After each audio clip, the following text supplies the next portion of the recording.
আবার একটা নতুন সকাল, আর আমিও এসে পড়েছি কিয়ানের লাঞ্চ বক্স প্যাকিং এর ভিডিও নিয়ে।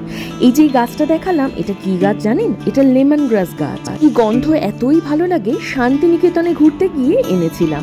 সেটা এখন এরকম ঝাড় হয়েছে।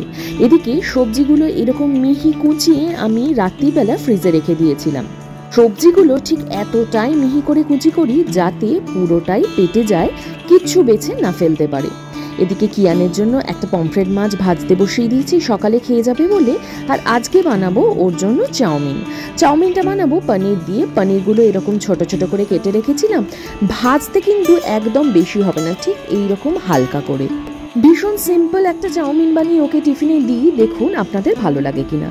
প্রথমে তেলের মধ্যে বেশ কিছুটা রসুন কুচি আর পেঁয়াজ কুচি অল্প নাড়াচাড়া করার পরে মিহি করে কাটা ইচ্ছামতো সবজি, আমি গাজর, ক্যাপসিকাম, বিনস এরকমই দিয়ে থাকি।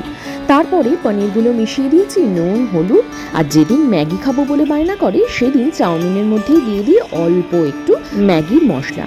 ব্যাস, চাউমিনটার মধ্যে কোনো রকম সস টস কিছু দেবো না, জাস্ট নুন মিষ্টিটা চেক করবো আর লাস্টে অল্প ভিনেগার দিয়ে নামিয়ে দেবো।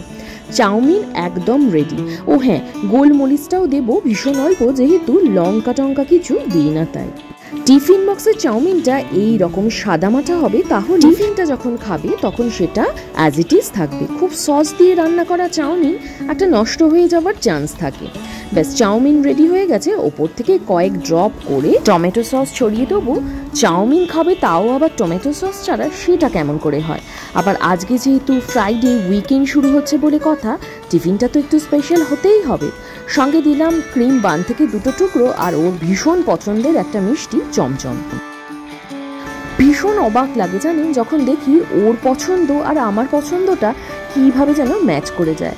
আমিও সারা জীবন এই চমচম মিষ্টির ভীষণ ভক্ত এখনো অবধি। মনে মনে ভাবি, এতটা মিহলেও সম্ভব? এত কিছু মিষ্টি ছেড়ে শেষে চমচমটাই পছন্দ করতে হলো। যাই হোক, টিফিন বক্স একদম রেডি, প্যাক হয়ে গেল ব্যাগের মধ্যে। আর সকালের খাওয়ার জন্য আজকে ডাল আর পমফ্রেট মাছ ভাজা। সকালের খাওয়াটা একদম সিম্পল থাকে, কারণ সকালবেলা আমাদের বড়দেরই তো তেমন কিছু খেতে ইচ্ছে করে না, সেখানেও তো বাচ্চা মানুষ। ভাতটা এত গরম থাকে, হাত দিয়ে কোনোভাবে ম্যানেজ করাই যায় না। ডাল, ভাত, মাছ ভাজা রেডি, সঙ্গে আমার 1 কাপ গ্রিন টি। সকালের রুটিনটা কেমন জানি একদম একঘেয়ে রোবটের মতো চলতে থাকে। সবারই এরকম হয়, তাই না? কিয়ানকে স্কুল বাসে তুলে আমিও টুকটাক কিছু সবজি বাজার করে ফিরে এলাম। এবার নিজের ব্রেকফাস্টটা বানানোর পালা। আজকে একদম সিম্পল আর ঝরঝরে করে অনেক সবজি দিয়ে বানিয়ে নিলাম চিড়ের পোলাও। আর এদিকে আমার দুপুরে খাওয়ার জন্য কিছুটা কুমড়ো আর ঢেঁড়স সেদ্ধ বসিয়ে দিয়েছি।